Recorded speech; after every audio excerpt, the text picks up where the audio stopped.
Alright, this represents the notes for Chapter 2, Section 2. Don't forget to write these notes down so you get credit for your work today before you move on to the Math XL work. Number 13 gives us -1 equals 7 plus 8x. We're getting into two-step equations. Yesterday we did one-step equations where we learned to use the opposite operation of addition to offset subtraction, subtraction to offset addition, multiplication to offset division, and division to offset multiplication. Today we are getting two operations at once, which is going to make us make a different set of decisions. So looking at problem 1, it says, what is the solution of 2x plus 3 equals 15? Notice that the first thing they did was they subtracted, or they moved the 3 first, kind of like we did before, where they subtracted 3 from both sides by offsetting that positive 3 by doing that, canceling that out, bringing down 2x and 12, and then they got rid of the 2 the way we learned yesterday by dividing by 2 on both sides and getting 6. If you are ever in question, just think about it as you want to move the weakest bond first. And if you think about the order of operations, in this part here, the strongest bond to x would be 2, which is why you get rid of the 3 first, and then you get rid of the 2 last. So whenever you're doing these questions, just kind of think about what is the weakest piece, what is the easiest piece to move without affecting everything, and it usually works out pretty well for that. So let's go back to this, and wanting to get x alone, the strongest piece for x is 8, because 8 and x are right next to each other, which means we need to move this 7. It is a positive 7, so we will subtract 7 from both sides. -1, -7, both being negative, means we add them up and make -8 equals 8x. Now that we want to get rid of our 8, we divide both sides by 8, getting -1 equals x.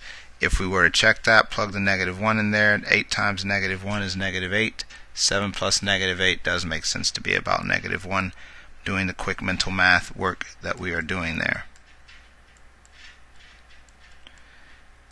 10 plus h over 3 equals 1 is our second question.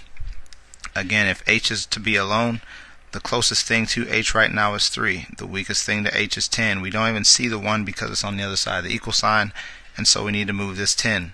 In order to move this 10, that should be a plus, by the way. In order to move this 10, we have to use its opposite, which means we subtract 10 from both sides.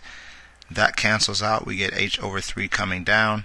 +1, -10 makes a -9. Again, make sure you're practicing that skill. You're going to need it a lot in algebra. And then what we do is we recognize this is h divided by 3 in order to do undo division, that we will multiply both sides by 3. Those 3's cancel out, getting -27.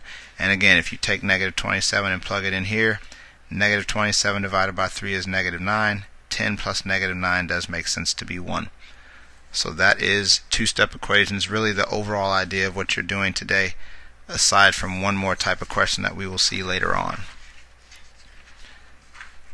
Another type of question you're going to see on the Math XL work is having to do with maximum capacity. This says a delivery person uses a service elevator to bring boxes of books up to an office. The person weighs 160 pounds. Each box of books weighs 50 pounds. And they say the max capacity is 1,000 pounds. Now, anytime you have a maximum capacity, that means you can't have any more than 1,000 pounds, which means we have an inequality here. It means that what we end up with is 1,000 pounds is the highest we can go, so it should be greater than whatever is on the other side. And so adding everything up on the other side, we have a person that weighs 160 pounds, and his 160 is not going to change, so we leave that as a constant 160, plus the boxes, which are 50 pounds each. Remember, the key words are each or per, and so if it's 50 pounds each, it should be 50 per each box, so 50b. So 1,000 pounds, the way it's set up, must be greater than the guy's weight, which is 160 plus 50 pounds per box. And again, two-step equations. This is the variable we want. 50 is its best friend, so to speak, because they're right next to each other. So the first thing we want to do is get rid of the 160. Pulling out our calculator here, we get 1,000 minus 160, which gives me 840. And again, those cancel out, giving us 50b. Next thing we do is divide by 50 because that's multiplied.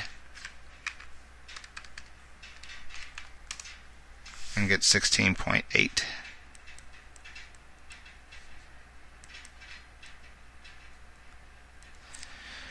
And what this is saying, that the most you can bring up is 16.8 boxes. And since there is no such thing as 16.8 boxes, if 16.8 is the max, 17 is too much. And so the most they can take is 16 boxes. Again, the general idea there is to make sure you understand that when there is a max cap or a total, you can even set it equal to a total. You might have something where the question's talking about how much money you have. For example, looking at problem 2, it says you're making a bulletin board. You plan to use half a sheet of construction paper for each ad, so there's your keyword each. Notice you have 1/2 per each ad, and it says you need 5 sheets for a title banner, so you're going to have the 1/2 per ad plus 5 more sheets, and it says you have a total of 18 sheets. Again, this is your total. You set it equal to your total whenever you're doing that work. So just be careful on that. And again, as long as you take your time and think your way through it, or at least go back a couple of times and review what your mistakes were, I think you should make it just fine. 26 gives us a different look here. We're going to look at number 30 first. So 7 1/2 equals x plus 3 over 2. Again, I'm going to do a more difficult question instead of an easy one, so you can have something to kind of reference. Here it talks about x minus 7 over 3 equals negative 12. And notice that the first thing they do is they get rid of 3. That is because if you look at this question, if this is what you're talking about, and I said you are moving the strongest person last or the weakest person first, in this situation, I know there's nothing next to x, but if you think about it, if this was a wall, 7 and x are best friends, and they're in one room, 3 is in the other room. That's why 3 is the weakest in that situation. So if that line goes all the way across and separates top from bottom, that's the first number you want to get rid of. And the way you get rid of it, because it's being divided by 3, is to multiply both sides by 3. Those two 3's cancel, giving us x minus 7, and then you do the rest of the work the way that you normally would. So comparing that to what we did before, I don't know if I can find this, but comparing that to what we did before, this line did not go all the way across separating 10 from h. It was just h over 3, which is why that was one chunk of information. The 10 was just there. So you kind of have to keep an eye on doing that, because it's going to be a tricky question for you if you aren't careful about which one you get rid of. But here the tough part is we have a mixed number, and I told you, and I say it just kind of loosely, that mixed numbers are the devil in algebra. So we have to change this. And remember, the way we do it is we take 2 times 7 to be 14 plus 1 to be 15 over 2 equals x plus 3 over 2. The next thing we do is we recognize that 3 is actually stronger than 2 because it's in the same side as x, whereas 2 is not. Because 2 is being divided, we multiply both sides by 2. Keep in mind our fraction rules, where we multiply the number up. That gives us 30 over 2 equals, those 2 cancels, x plus 3. We need to simplify that as far as we can first, which means that we get 30 divided by 2, which is 15, equals x plus 3. And the last thing we do is we subtract 3 from both sides to get 12 for our value of x. Again, the safest thing to do is to kind of bring that x over. And again, kind of visualizing this, take your 12. 12 plus 3 is 15. 15 divided by 2, if you want to work that out, equals 7.5, which is your 7.5. So we have exactly what we need there. So that is a different type of fraction problem that you have to look out for. Again, you have the fraction where the number is a fraction with a number added, and then you have the one where it's actually just a fraction right here. Again, I want to give you a more difficult question so we don't get afraid of fractions as we're doing this stuff. The first thing we want to do here again is get the g by itself. The strongest number with g is this 3 up here because they're on the same side. So we're going to get rid of this 3 that's being divided by using its opposite operation or inverse operation of multiplication. These two 3's cancel, bringing down g minus 3. The next thing that happens is the 3 multiplies up, giving us 15 over 3. We then have to simplify this work, whereas 15 over 3 becomes 5. And the last thing we do is we move this negative 3 by adding 3 to both sides to get g equals 8. Checking that out, 8 minus 3 is 5. 5 over 3 would match 5 over 3. And that is the answer that you are looking for. So we have seen about 3 different types of two-step equations that we will see. Here is the last one, and this really doesn't get into many two-step equations. I guess it does. The main thing here that you are going to see, and I won't use the notes for this, but you can, because the notes really don't do anything spectacular.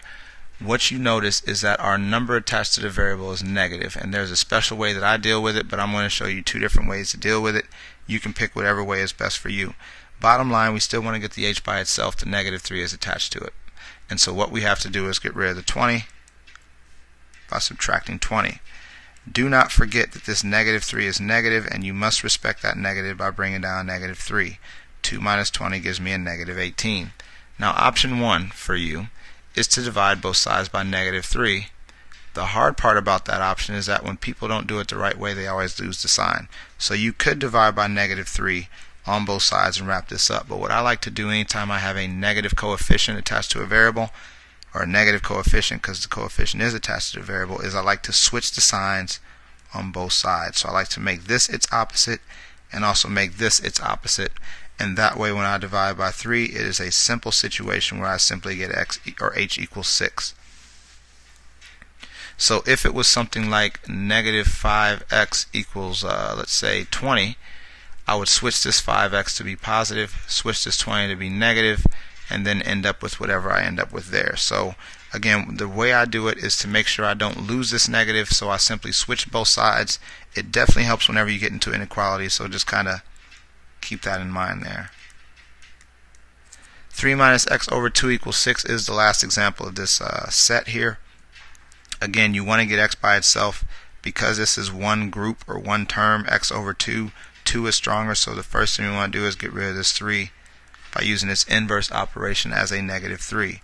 That cancels. Remember to respect the sign. Negative x over 2 equals 3. Again, at this point you could multiply by a negative 2 to offset that negative. But what I like to do is respect that negative and say, you know what I'm going to do is just switch both sides, which makes this positive and makes that negative. Now it's an easy problem where all I have to do is multiply by 2 here, multiply by 2 there, getting x equals negative 6. Again, be sure to show me those notes before you get going. Keep in mind you can redo those quizzes as much as you can, and so use the rest of the day to try to get as much as you can get done. Remember that your overall weekly quiz grade is based off of, or computer grade is based off of all the quizzes that you take that are due. So get to work on that, and remember you can use each other, you can use me, and you have all those other options, but just make sure you're working as hard as you can on that so you stay up to speed.